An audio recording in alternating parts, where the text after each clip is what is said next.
Atenção, vascaínos, a vasculhada! Tudo! Como é que é, Casaca, casaca, casaca, casaca, casaca! A turma é boa, é mesmo da fusaca! Vasco, Vasco, Vasco!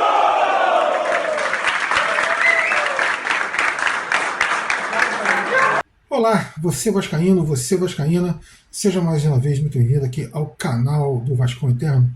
Pessoal, vamos ao nosso kit YouTube. Se inscreva no nosso canal, deixe seu sininho, deixe o like também.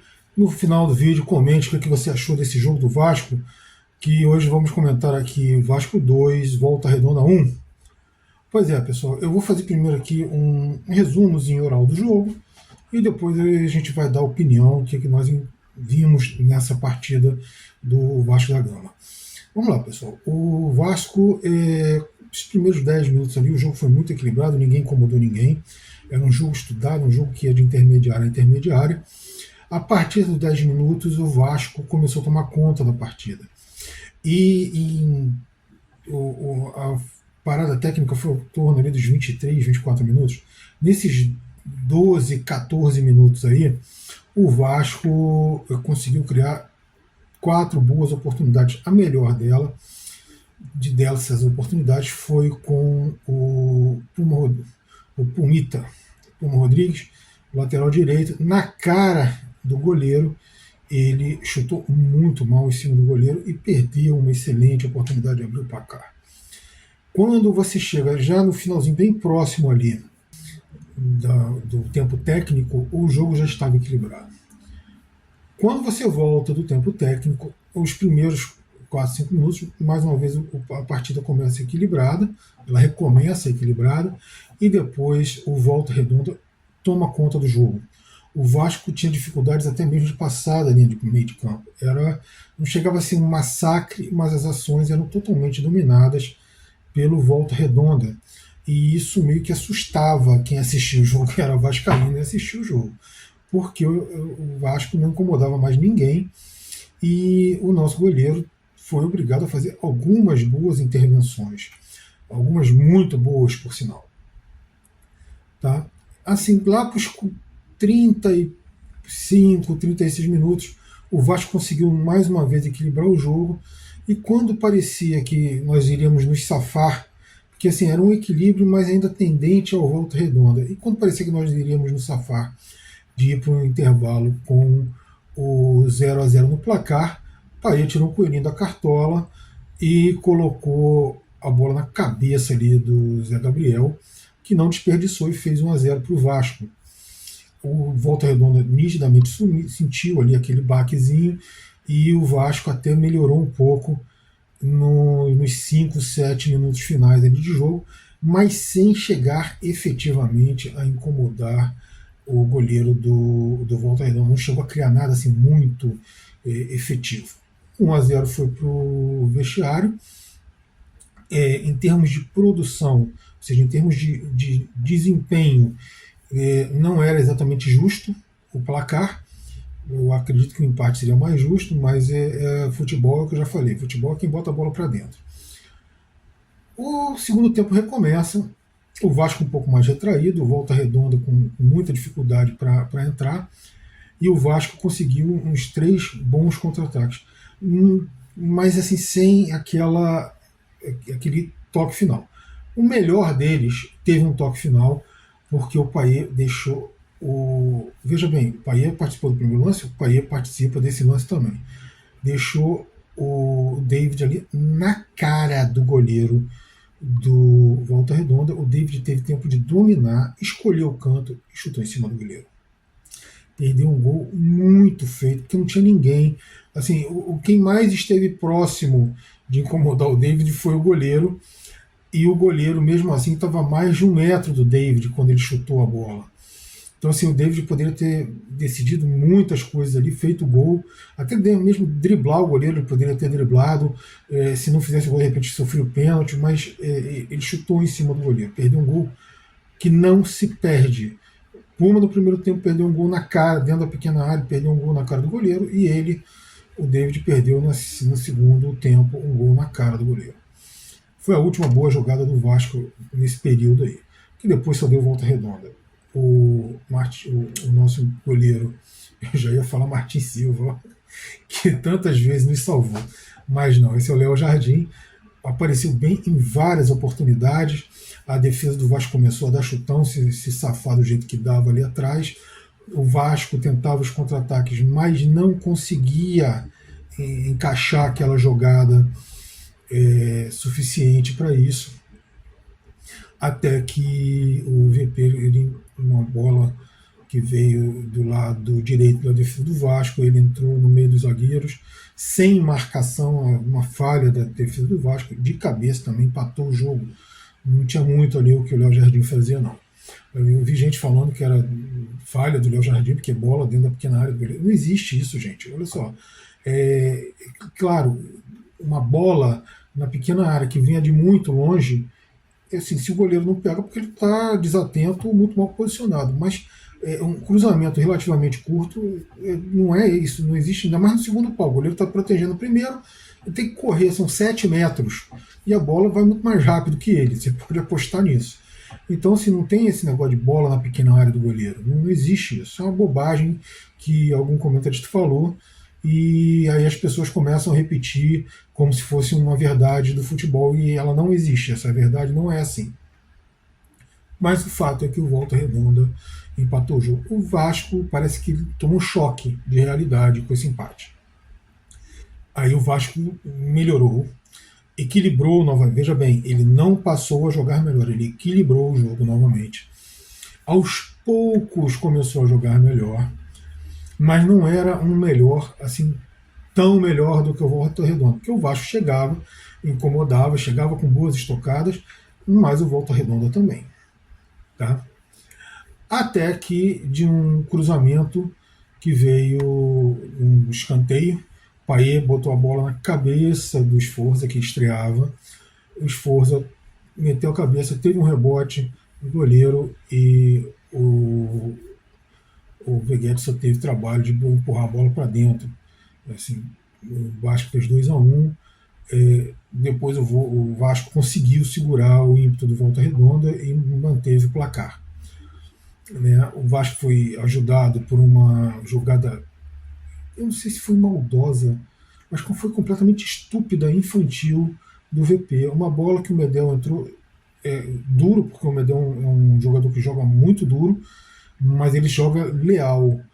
E ele entrou, o Medel, ele entra meio que de carrinho, ele deitou, né, entrou meio de carrinho, corta a bola, o VP chega bem atrasado, em vez de pular por cima do Medel, de evitar o choque de alguma forma, ele dá um saltinho, mostra as travas da chuteira e acerta ali o Medel na altura ali da virilha, um pouco mais para fora, mas na altura da virilha. Assim, uma jogada, uma agressão, a verdade é essa, desnecessária e completamente intencional. Não tem como dizer que não houve intenção daquilo ali. Porque assim, se o cara escorrega, alguma coisa assim, você fala assim, pô, o cara escorregou. Mas não, ele dá um saltinho, mostra as travas e larga o pé no Medel. O juiz não viu de primeira, a reclamação foi geral, o VAR chamou, ele foi lá olhar, e teve que olhar acho que mais de uma vez para entender o que tinha acontecido, e não tinha como não dar o vermelho naquela situação. Como em outras situações também era para ter dado vermelho, e o juiz deixou passar. Então o Vasco teve essa vida facilitada por começar a jogar com mais um. Mas mesmo com mais um, o Volta Redonda ainda incomodou. O Vasco voltou a ter o domínio das ações, teve mais posse de bola do que o Volta Redonda, mas o Volta Redonda incomodou menos jogando com a menos. Então essa é a história do jogo. E agora eu vou dizer o que eu vi desse jogo. Eu vi uma defesa do Vasco confusa, mal postada, tendo dificuldades. Eu não sei até que ponto o Paulo Henrique está tão acima do Pumita, mas o Pumita me pareceu completamente desmotivado, desinteressado, jogando ali assim, parecia que estava fazendo um favor ao Vasco de estar em campo. desligado, errando vários cruzamentos. Pela esquerda, que todo mundo fala que o Mera estão elogiando demais esse rapaz. Mas ele é bom, e isso não quer dizer que não seja bom, não. Mas assim, parece até que quando comecei a elogiar demais, o cara tem algum problema e cai, né? Ali pela esquerda, o Piton também estava mal no jogo, foi praticamente o jogo todo muito mal, e também não desafogava. Na defesa ele foi um pouco melhor, mas no apoio ele errou, coisa que ele normalmente não faz, ele errou quase todos os cruzamentos, se não todos. O Pumita, a mesma coisa do lado direito, sendo que o Piton pelo menos mostrou mais interesse, mais disposição no jogo do que o Pumita. Mas os três zagueiros ontem eles bateram cabeça, estavam meio confusos ali naquela formação. No meio de campo, o Zé Gabriel também estava mal, errando muitos passes bobos, mal posicionado em várias oportunidades. Existia um buraco, porque você tem o Zé Gabriel primeiro volante, aí você abre um pouco mais atrás o chileno lá, o Gamabel, né? Como é o nome dele? Esqueci o nome dele. E pela esquerda, mais à frente um pouco, aproximando mais do Veguete, você tem o Payet.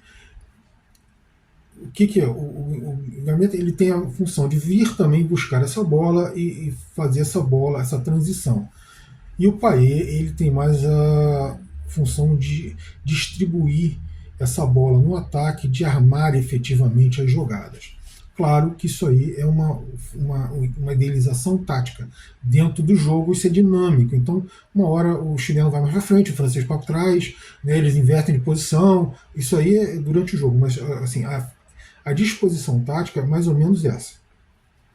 E o Zé Gabriel, ele tem a função de ficar um pouco mais atrás, né, fazer a saída de bola junto com os zagueiros, ficar um pouco mais atrás desses dois homens de meio de campo, fazendo uma primeira cobertura ali. Porque quando você joga com três zagueiros, você não precisa ter um primeiro volante tão atrás.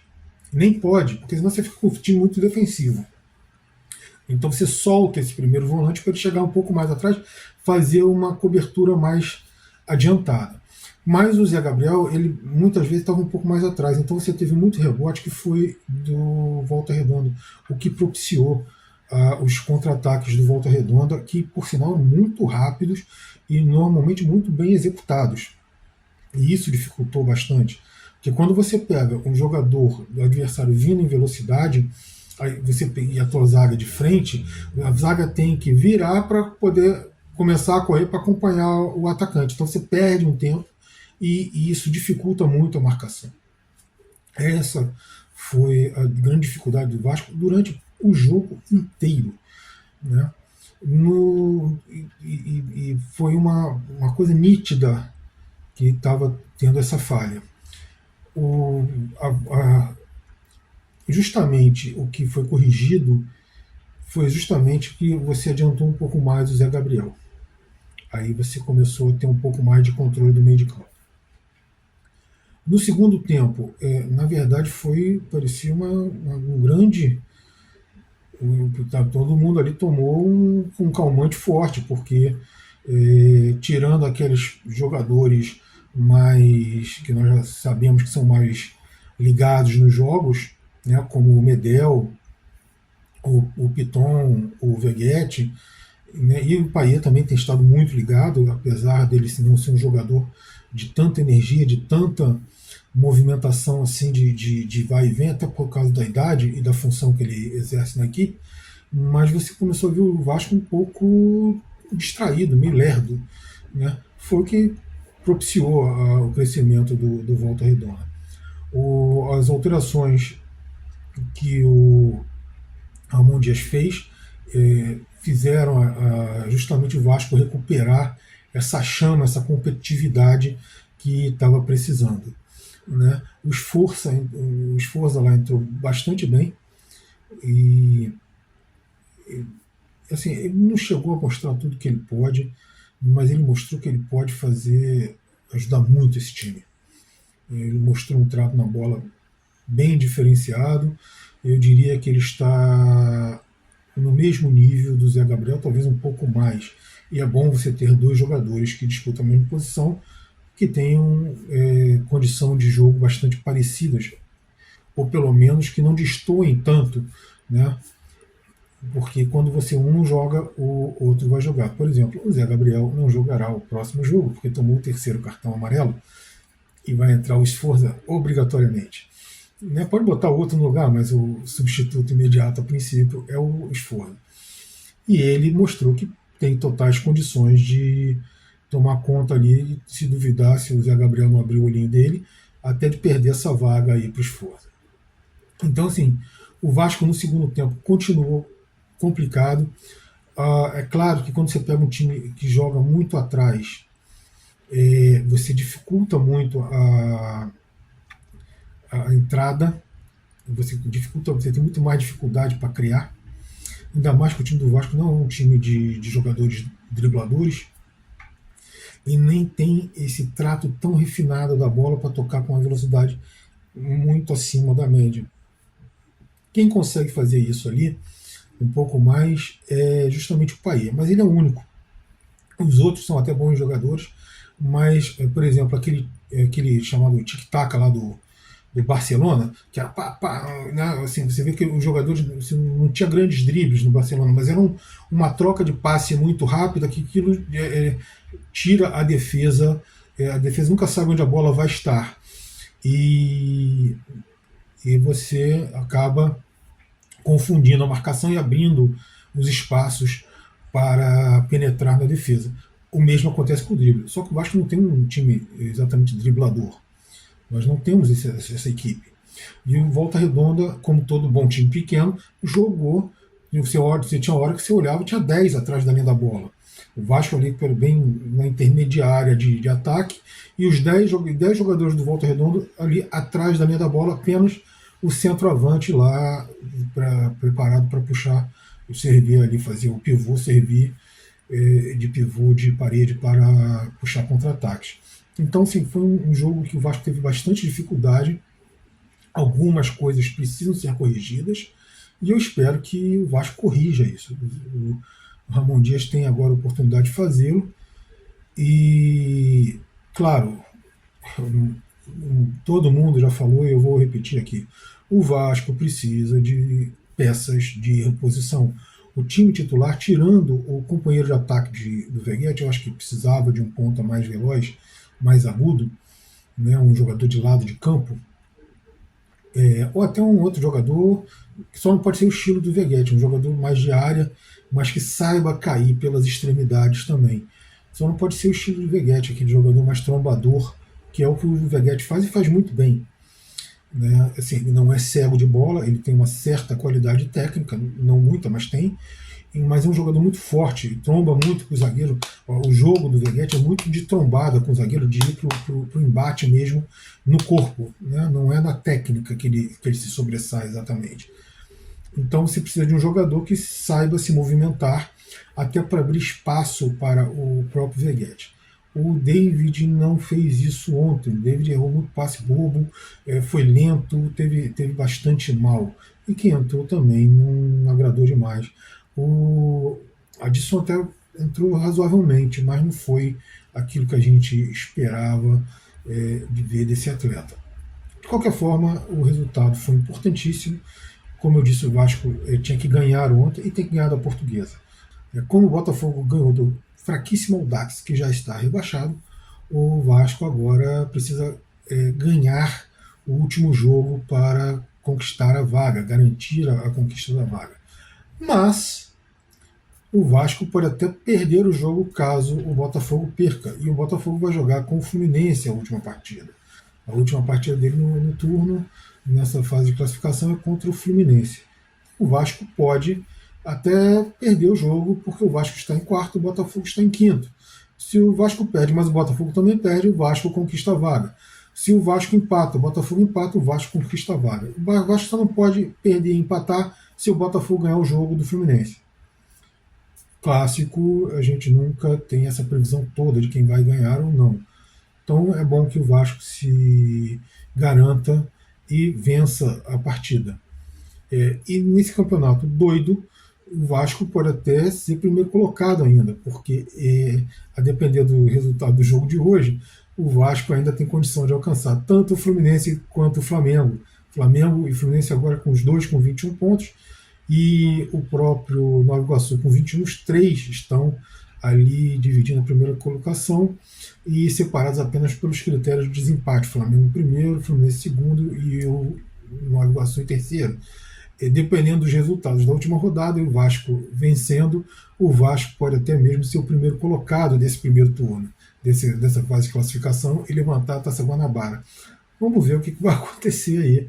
Eu acho difícil que todos eles percam suas partidas, e acho que o Vasco ganha. O Vasco precisa ganhar da Portuguesa, como precisa ganhar também do Marcílio Dias aí na terça-feira. Mas esse é um tema para o nosso próximo vídeo. Vascaíno e Vascaína, valeu pela presença de vocês aqui. Até o nosso próximo vídeo.